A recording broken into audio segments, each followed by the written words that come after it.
Di sana mereka menemukan ada kerangka manusia dengan posisi tangan terikat ke belakang. Nah, disitulah mereka yakin bahwa kerangka tersebut adalah miliknya Tan Malaka. Hey, assalamualaikum warahmatullahi wabarakatuh. Terima kasih sudah klik video ini. Oke, jadi di malam Rabu ini seperti biasa aku akan membawakan satu cerita sejarah tentang perjalanan salah satu pahlawan nasional yang namanya sering sekali dikaitkan dengan radikalisme. Seperti yang aku tulis di judul, Wak, malam ini kita akan membahas salah satu request terbanyak juga dari wawa aku, yaitu tentang tokoh bernama Tan Malaka. Seseorang dan juga tokoh penting yang turut berjasa dalam sejarah kemerdekaan Indonesia sebagaimana pahlawan-pahlawan lainnya, Wak. Nah, penasaran dengan kisah selengkapnya? Jadi tanpa berlama-lama kita langsung masuk aja ke ceritanya ya. Check it out.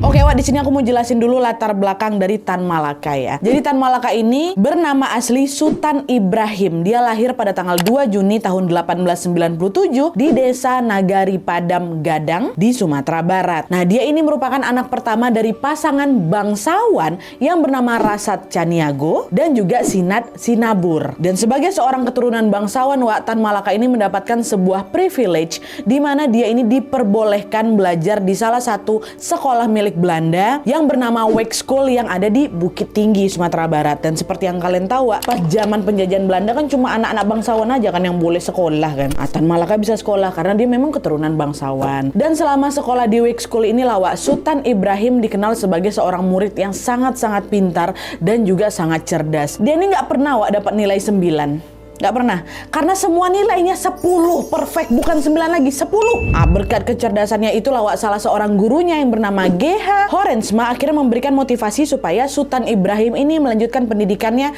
sampai perguruan tinggi. Dan ternyata motivasi itu sangat-sangat membekas di hatinya, Wak. Sehingga dia pun memiliki ambisi besar untuk bisa belajar sampai ke negeri Belanda. Nah, singkat cerita, di tahun 1913 Sutan Ibrahim pun akhirnya lulus lah tadi kan dari Wijk School yang ada di Bukit Tinggi. Dan setelah lulus dia pun kembali lagi ke kampung halamannya, yaitu di Nagari Padam Gadang. Dan ketika pulang kampung ini, Wak, Sutan Ibrahim langsung menerima sebuah gelar kehormatan dari garis keturunan ibunya, yaitu gelar Datuk. Sehingga pada saat itu Sutan Ibrahim pun berganti nama menjadi Datuk Sutan Malaka. Disingkat-singkat jadilah itu Tan Malaka. Dan selain diberi gelar, Wak, waktu itu Tan Malaka udah diminta sama ibunya untuk segera menikah. Waktu itu ibunya bilang macam gini lah, kayak, "Nak, kamu ini kan sudah punya gelar dan juga sudah cukup umur. Ibu pengen kali lah kamu ini segera menikah. Ibu juga sudah punya nih calon buat kamu, baik kali orangnya," kata ibunya kan. Tapi pada saat mendengar permintaan itu, Wak, Tan Malaka langsung menolak. "Wah, Ibu, mohon maaf, Bu, saya belum ingin menikah. Perjalanan hidup saya masih sangat panjang, jadi sangat-sangat sayang kalau saya harus menikah di usia muda." "Oh ya sudahlah kalau gitu, kalau memang kamu belum mau menikah, terus sekarang maunya kamu gimana?" kata ibu kan. "Saya ingin lanjut sekolah lagi ke Belanda, Bu," katanya. Awalnya ibunya berat, Wak, untuk bisa melepas Tan Malaka. Tapi karena memang ibunya ini sangat-sangat menyadari bahwa anaknya memiliki potensi untuk bisa mengembangkan kecerdasannya, akhirnya ibunya ini pun menurutilah permintaan Tan Malaka untuk belajar di Belanda. Dan tuh Tan Malaka pun akhirnya berangkatlah itu ke Belanda untuk belajar sekolah pendidikan guru bernama Wijk School ya, di Rotterdam, Belanda. Nah, selama kuliah di Belanda itulah, Wak, Tan Malaka pun mulai membaca berbagai buku dan juga literatur yang kemudian membuat dia ini tertarik dengan ideologi komunisme. Nah, singkat cerita, pada tahun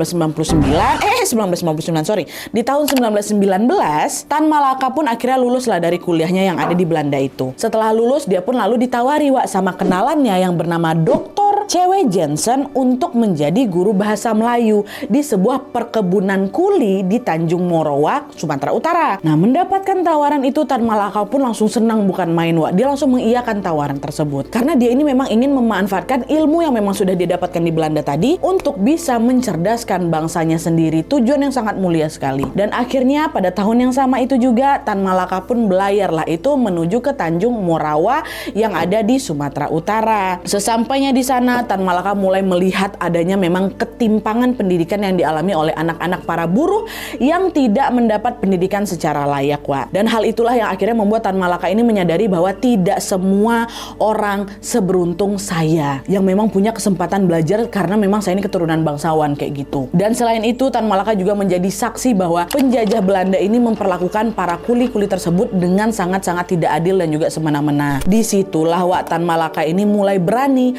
mengkritik ketidakadilan pemerintah Belanda melalui tulisan-tulisan yang memang dia kirimkan di sebuah surat kabar bernama Sumatera Post waktu itu.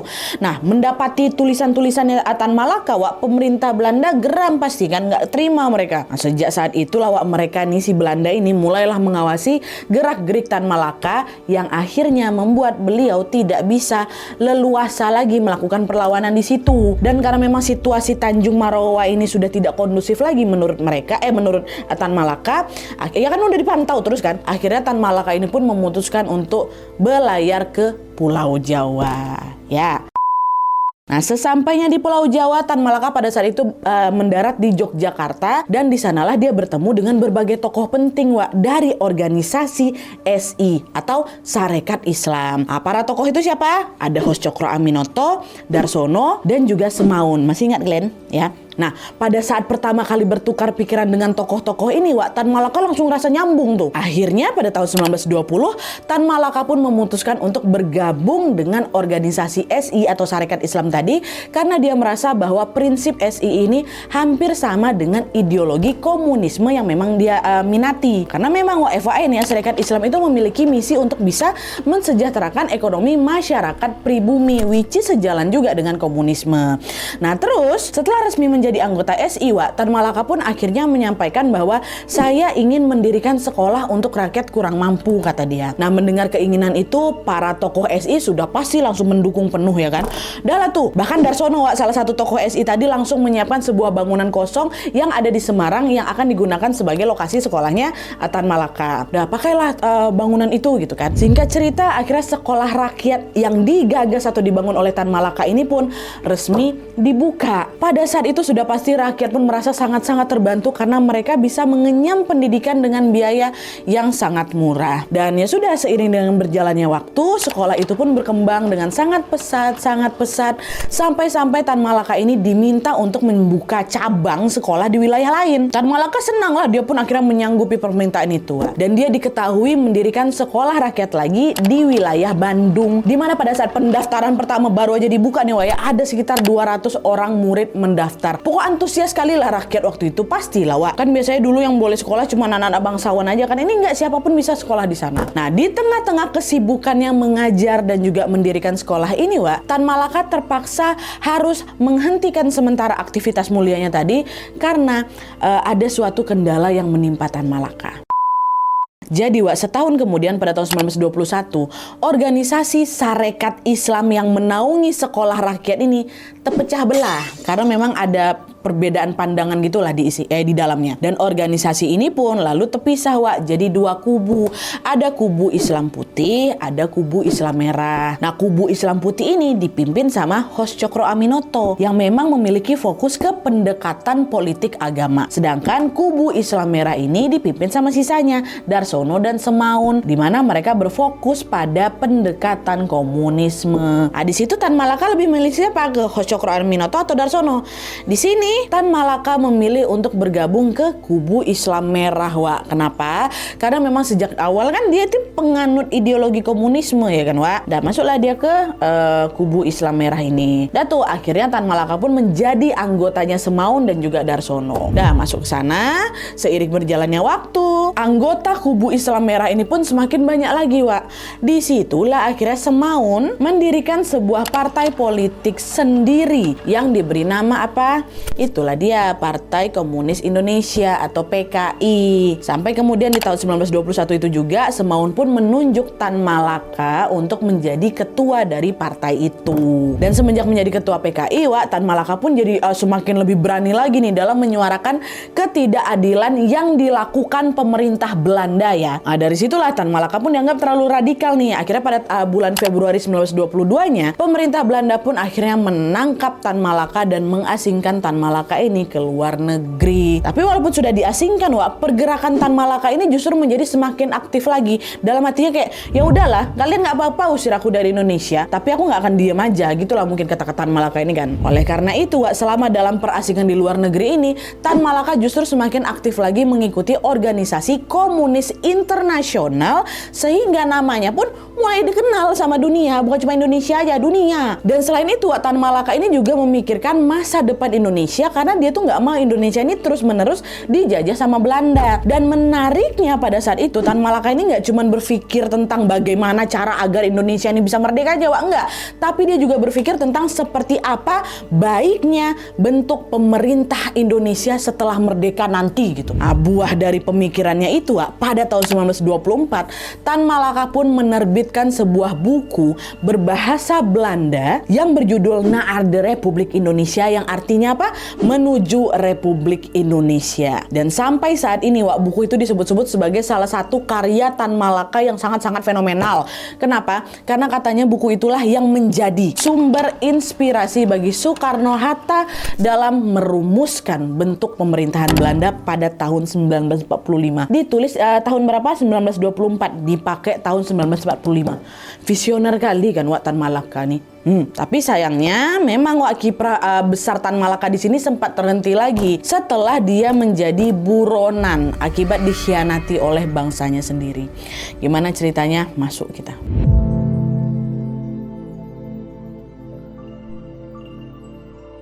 Nah, jadi ceritanya, Wak, pada tahun 1926, Partai Komunis Indonesia ini melakukan pemberontakan terhadap kolonial Belanda tanpa seizin Tan Malaka katanya. Nah, pemberontakan itu bisa dibilang gagal, Wak. Gagal total malah. Karena memang banyak sekali anggota PKI yang ditangkap bahkan dibunuh sama pemerintah Belanda. Nah, terus organisasi komunis internasional nih, which is organisasi yang menaungi Partai PKI Indonesia ini pun ya langsung nyalahin Tan Malaka lah, Wak.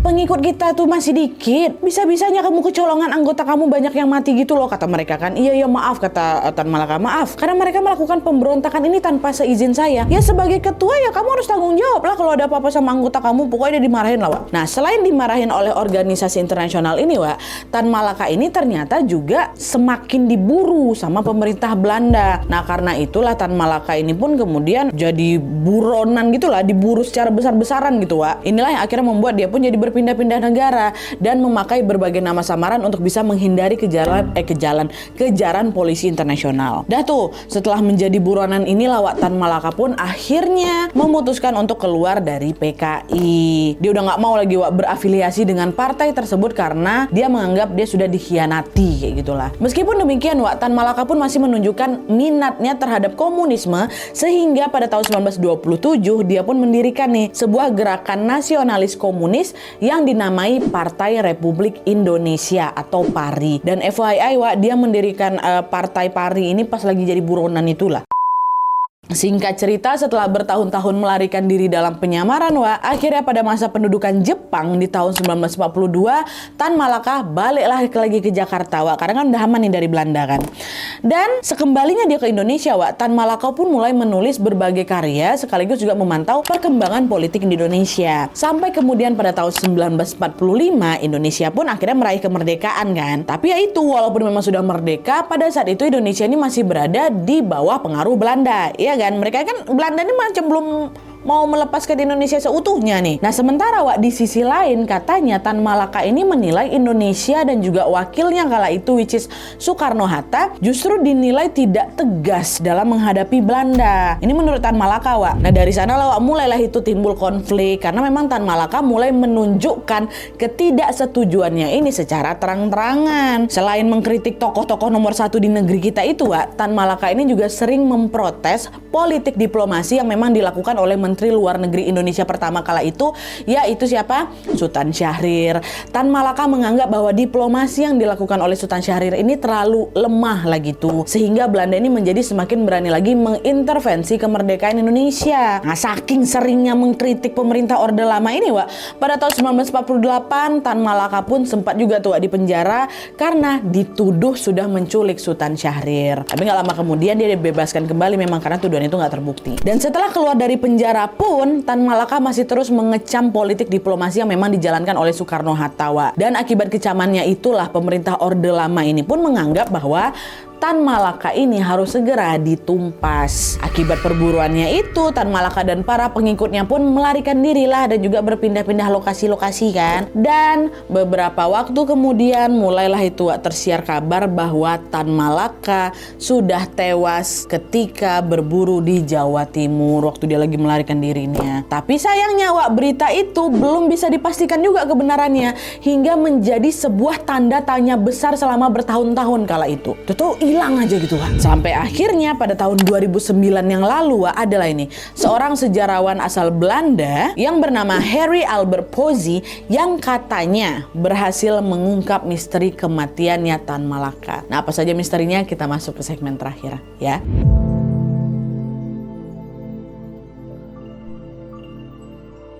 Nah jadi ternyata Pak Heri ini diketahui sudah melakukan penelitian tentang Tan Malaka selama 40 tahun lamanya. Sampai akhirnya setelah meriset ini dia muncullah dengan dua kabar penting. Pertama tentang siapa dalang dibalik kematian Tan Malaka. Terus kedua tentang di mana Tan Malaka ini dimakamkan. Ini kita bahas satu-satu ya. Pertama, pelaku tewasnya Tan Malaka ini siapa? Jadi menurut Pak Heri, ketika Tan Malaka dan para pengikutnya melarikan diri ini mereka ini sempat melarikan diri ke Jawa Timur tadi kan. Mereka ini katanya sempat ditangkap oleh Tentara Republik Indonesia atau TRI gitu. Tapi tidak lama setelah itu, semua dari mereka dibebaskan kembali. Aku nggak nemu nih infonya kenapa akhirnya dibebaskan. Dan setelah dibebaskan, Tan Malaka sama para pengikutnya ini pun mulailah berbaur ke masyarakat sekitar. Nah konon katanya Tan Malaka ini sering berjalan-jalan sambil menyapa para penduduk kampung di sana. Disitulah dia pun mulai lagi menyebarkan propagandanya, yaitu berpihak kepada rakyat miskin. Alhasil secara perlahan-lahan Tan Malaka pun mulai mendapatkan simpati bahkan mendapatkan banyak pengikut di situ. Nah di saat yang bersamaan Tan Malaka lagi-lagi juga masih terus mengkritik kebijakan pemerintah Orde Lama. Dan memang karena kevokalannya Tan Malaka yang sulit dibungkam itu, akhirnya adalah ini katanya sekelompok TRI atau Tentara Republik Indonesia itu yang semakin berambisi untuk menangkap Tan Malaka. Jadi ceritanya waktu itu katanya ada seorang anggota TRI berpangkat Letda yang bernama Sukoco atau Letda S yang berpikir bahwa pemikiran Tan Malaka ini dapat membahayakan kestabilan politik Indonesia kala itu. Alhasil dia pun langsung mengerahkan pasukannya yaitu Batalion Sikatan untuk memburu Tan Malaka lagi dan juga para pengikutnya. Nah, mengetahui hal itu, Tan Malaka tahu melarikan diri lagi untuk kesekian kalinya. Tapi itulah sayangnya pada tanggal 21 Februari 1949 mereka semua katanya berhasil ditangkap, termasuk Tan Malaka. Dan tidak lama setelah itu Tan Malaka pun langsung dieksekusi oleh suruhannya Letda S yang bernama Suradi katanya, yang akhirnya membuat Tan Malaka tewas seketika. Tapi menurut penelitian yang dilakukan sama Pak Hari Poze tadi apa yang dilakukan sama Letda S ini ternyata merupakan sebuah pelanggaran berat atau pelanggaran besar. Kenapa? Karena ternyata dia ini menghabisi Tan Malaka tanpa seizin atasannya. Bahkan katanya Jenderal Sudirman which is Panglima Tentara Republik Indonesia pada saat itu ikut terkejut setelah mendengar Tan Malaka tewas di tangannya Letda S. Tapi meskipun demikian, TRI dan juga pemerintah Orde Lama katanya sepakat untuk menutupi kebenaran dari kematian Tan Malaka ini. Kenapa? Karena mereka khawatir apabila berita itu tersebar akan terjadi sebuah pemberontakan besar-besaran dari para pengikutnya Tan Malaka, terutama yang berada di wilayah Jawa Timur dan juga Jawa Tengah. Pendukung Tan Malaka kan banyak waktu itu. Tapi siapa sangka karena sengaja ditutup oleh negara ini, fakta tentang kematian Tan Malaka pun baru bisa terungkap setelah 6 dekade berlalu. Ini juga menurut penelitiannya dari Pak Hari tadi, Hari Poze ya. Itu yang pertama. Yang kedua, misteri makamnya Tan Malaka Nah jadi karena memang kronologi kematian Tan Malaka ini sengaja dirahasiakan, maka secara tidak langsung lokasi makamnya juga menjadi misteri ya kan. Tapi lagi-lagi di sini Hari Poze pun akhirnya mengungkap di mana kira-kira Tan Malaka ini dimakamkan Jadi Pak Heri ini menduga bahwa Tan Malaka dimakamkan di sebuah pemakaman di lereng Gunung Wilis, tepatnya di Ledok Selopanggung Selopang, Kabupaten Kediri katanya. Nah, dugaan tersebut berdasarkan asumsi bahwa markasnya Letda S pada masa itu ya berada di sekitar Selopanggung itu, Wak. Dan untuk membuktikan asumsinya, pada tahun 2009 kemarin, Pak Heri ini pun datanglah ke Indonesia untuk bisa meneliti secara langsung. Pak Heri kala itu dibantu sama berbagai pihak untuk bisa membongkar sebuah makam yang diduga sebagai makamnya Tan Malaka. Dan ternyata di sana, wah, aduh merinding. Di sana mereka menemukan ada kerangka manusia dengan posisi tangan terikat ke belakang. Nah, disitulah mereka yakin bahwa kerangka tersebut adalah miliknya Tan Malaka. Lalu untuk bisa memastikan kebenaran itu, tim forensik pun lalu membawa kerangka tadi untuk dicocokkan dengan DNA keluarga Tan Malaka yang memang masih hidup. Tapi sayangnya tim forensik kesulitan, Wak, mendapatkan sampel DNA dari kerangka yang mereka temukan tadi karena udah terlalu lama kali. Sudah terlalu lama terkubur di dalam tanah sehingga katanya DNA-nya udah nggak ada yang tersisa gitu loh. Nah, jadi sampai sini apakah betul kerangka itu dimiliki Tan Malaka atau bukan? Ya belum bisa juga, Wak, dipastikan secara resmi sekarang. Makanya lah dengan demikian di mana Tan Malaka dimakamkan masih menjadi teka-teki sampai sekarang. Seram juga ya tiba-tiba ketemu ada kerangka tangannya masih diikat belakang, ya Allah. Oke, Wak, jadi itu tadi cerita singkat tentang perjalanan hidup seorang Tan Malaka, seorang tokoh nasional yang sebenarnya memiliki peran yang sangat-sangat besar sekali bagi kemerdekaan Indonesia. Dan kalian tahu, Wak, Tan Malaka ini akhirnya diberikan gelar pahlawan nasional pada tahun 1963. Jadi sebenarnya pahlawan juga, Wak, Tan Malaka ini. Tapi jarang mungkin di antara kalian yang dengar namanya kan. Tan Malaka ini justru lebih sering dicap negatif karena kiprahnya di dunia politik komunisme. Entah kenapa nih, Wak, semakin aku banyak riset tentang materi sejarah untuk kalian nih, aku jadi ngerasa bahwa apa yang gue pelajari waktu di sekolah kok nggak selengkap ini ya. Enggak sih? Kayak masih ada gitu loh beberapa fakta-fakta yang ditutupi waktu aku baca sekolah dulu. Nah, sekarang gue baru tahu nih kayak dulu sekolah aku nggak pernah diajarin kayak gini ya, nggak pernah diceritain kayak gini gitu. Apa aku aja? Kalian juga nggak? Tapi yang jelas terlepas dari segala kontroversinya, Wak, kita doakan saja semoga keberadaan jasad Tan Malaka segera bisa ditemukan agar beliau bisa dimakamkan secara layak. Amin ya robbal alamin. Dan sebelum video ini aku tutup, kalau misalnya ada di antara kalian yang punya pendapat berbeda atau punya informasi lain atau mungkin ada informasi yang gue sampaikan kurang atau ada yang keliru, boleh diperbaiki dan ditambahin aja di kolom komentar di bawah, Wak, ya. Jadi sekian dulu videonya. Terima kasih banyak yang sudah menonton. Kalau kalian suka video ini, klik like-nya. Jangan lupa komen bawah untuk dada dan saran-saran untuk video selanjutnya. Jangan lupa nyalain notifikasinya supaya kalian tahu kalau aku upload video baru. And as always, jangan lupa untuk klik tombol subscribe supaya kalian sama-sama tahu informasi menarik dan menegangkan dari channel aku. See you next video, Wak. Bye.